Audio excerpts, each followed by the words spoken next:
Welcome to Sacred Scotland, and this trip begins July 7th and will end on the 17th of 2019. And today we're going to go through what it is that where we are going on our trip. First, I wanted to just share with you the travel to Ireland, and it was a magical, mystical trip. And this was the group as we were traveling in Ireland. And some of the things that we did there was hiking to amazing places, and painting, drawing, being creative, and doing sacred ceremony, and going to sacred sites. So these were all in Ireland, and this is in travel. Oh, and also we ate. We have group dinners and had a really great time. And we also played. We went out and heard music and met local people. And it was a lovely trip, right? Those of you that were here really enjoyed the trip, right? Yeah, okay, good. So we're going to start in Glasgow, and the reason that we're starting in Glasgow is just the convenience of getting over to the island of Iona, which is going to be our first destination. But one of the interesting things about Glasgow is that it's an old and new city. You can see here on the left is the new, and on the right is the old. And there's a lot of history and interest in Glasgow as well. And Jerry will be our historian, and he's also already been looking up some interesting things, as well as some local guides. I've made contact with a woman who lives in Glasgow, and she's going to meet up with us and share information and so forth with us. And by the time we go, I'm sure that I will have arranged for other people and guides to help us be right there. This is a nice painting kind of showing Glasgow. Wish I painted it.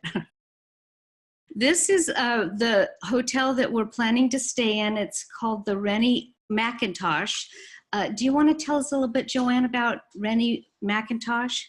It's actually Charles Rennie Mackintosh, and he is the great architect of Scotland. He is the person who actually started the arts and crafts movement. He was an architect long before Frank Lloyd Wright, and actually Frank Lloyd Wright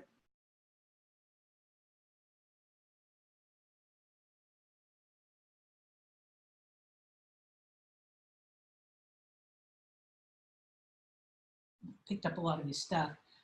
He was very avant-garde in terms of his lifestyle, and his wife, and they were quite a pair. But he did a number of the buildings in Glasgow, including the Willow Tea Room.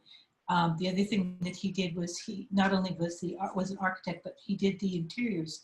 So he did all the furniture and the dishes and the silverware, which was later on Frank Lloyd Wright did, and Gaudi in Spain did the same. So this is the hotel called the Rennie Mackintosh. There's also a font called Rennie Mackintosh.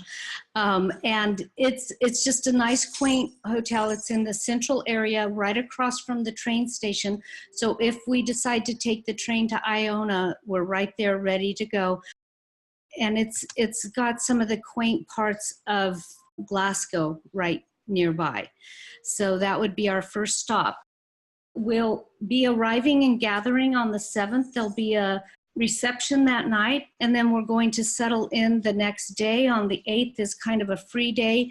You'll be able to either sleep and get your time clock back on time, or I really encourage people to come early and travel to other places and just meet up with us in Glasgow, so you might already be on time. That's what Joanne did last time.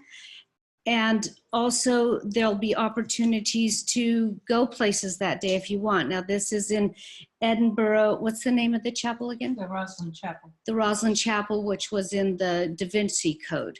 And so Joanne is really interested in taking a tour over there to Edinburgh. Edinburgh is a beautiful city. We just don't have time to visit it, but we could arrange for a tour over to Edinburgh. Then we will depart on the 9th. That is basically a travel day. We will not be in our luxury van yet. We may or may not. We haven't made a decision about that. It kind of depends on if people want to do the train thing or not. But we will have an 8-passenger van that will carry our luggage to Iona for us. Well, to Finafort. I'll explain that in a minute. When we get done at Iona, we will be met by our guide and tour van, and he or she will be with us for the rest of the trip. The one that we had was a little taller, a little bigger, but not as luxurious looking, but it did the job. So then, however we choose to get to Finafort, which is the last point that vehicles can go, unless you live on the island, there are no other vehicles allowed on the island of Iona.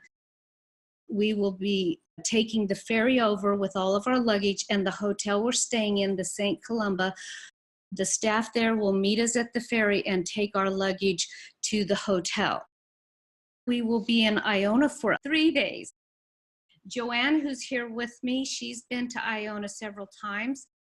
This is the St. Columba Hotel, and this is where we will be staying. And this is the beautiful deck and view from the St. Columba Hotel, and the walkway right out in front. And so basically it's a walking island, 6 miles by 3 miles. And we're going to show you some of the sites and things that we'll be doing. We will be doing ceremony there, and also having lots of opportunities to paint and draw and be creative. This is the White Sands, and the Gulf Stream comes by here, and it actually has created what almost looks like Caribbean type of weather, but it's generally cold there. When it's sunny, the water turns turquoise, very much like the Caribbean. When it's not, it's like, looks like our water. It's that grayish kind of color. This is Staffa. This is an island that's about a 45-minute boat ride from Iona, and as you can see, it's like basalt pillars. And on the top, you can walk up to the top. It's like a ladder. You climb up, and it's all grassy and whatnot. And the puffins roost there, and they have their babies there and leave them there. So that round hole to the right is Fingal's Cave. You can walk into the cave, and the ocean kind of comes in and out. But Mendelssohn had come here, and he wrote a piece, I think in his New Hebrides symphony, called Fingal's Cave. And this is also the other side of the Giant's Causeway. And so this stretches under the water and then comes up over here on Scotland. And a part of our group went to the causeway and had a really wonderful time over there. So this is the other side of that. So then when we depart Iona on the 12th and arrive at Fort Williams on the night of the 12th, this is Alexandra Hotel. This is what I'm working with for reservations.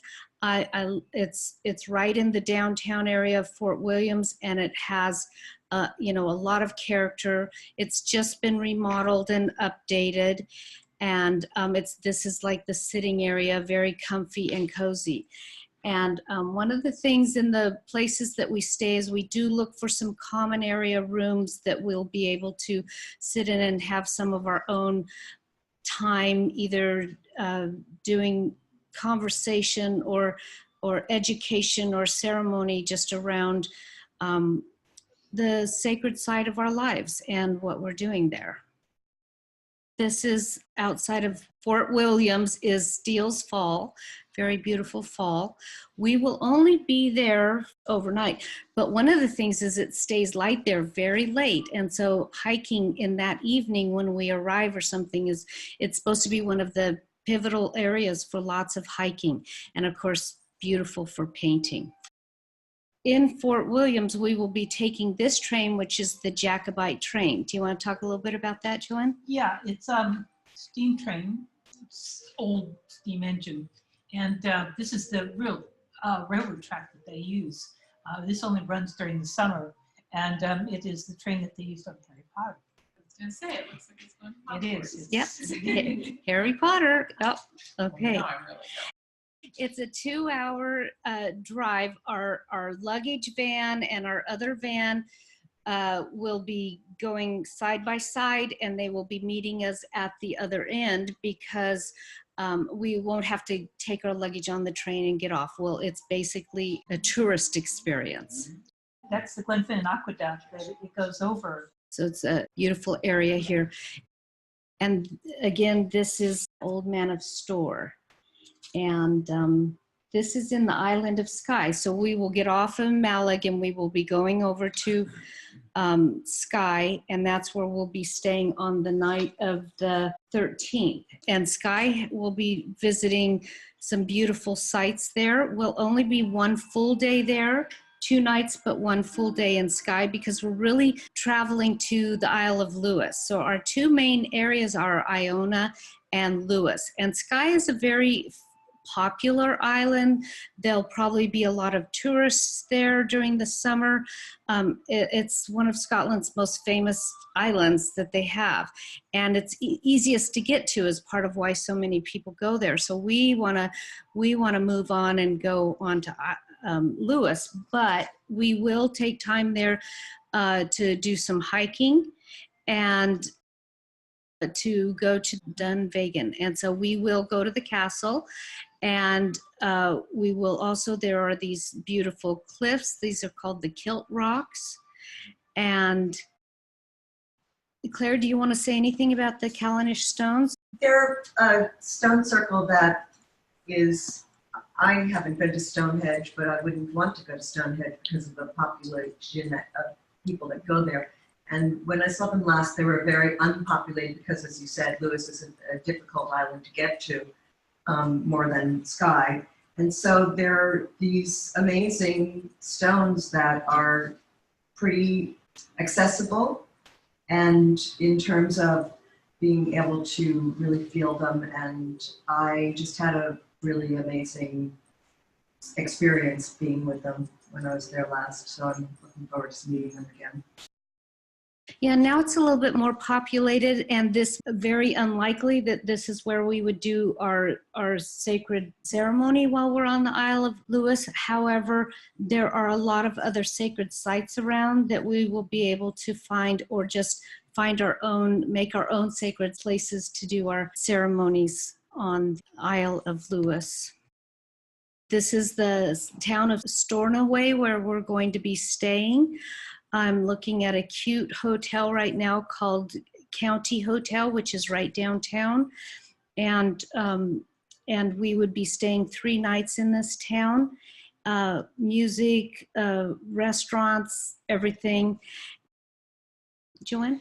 Stornoway is basically the largest town in the place where the ferry goes into Lewis, and the planes go in and out, you fly in and out of Stornoway. It's actually not a very large town. But it is the biggest town. It's very quaint. And then this is the little airport there, and our trip is actually ending in the Isle of Lewis and here in Stornoway on the 17th. And I will help people with their accommodations of where they will be going back to. Some people will be going back to Glasgow because they flew into Glasgow. It's a short and inexpensive flight from here to Glasgow. Otherwise, it's about a 12-hour drive to get back to Glasgow at this point. Also, some other people are talking about staying in the area or going to other islands or traveling. And so from this point, you'll be able to make your own arrangements, but I will help you and make sure that everybody gets to where they're going.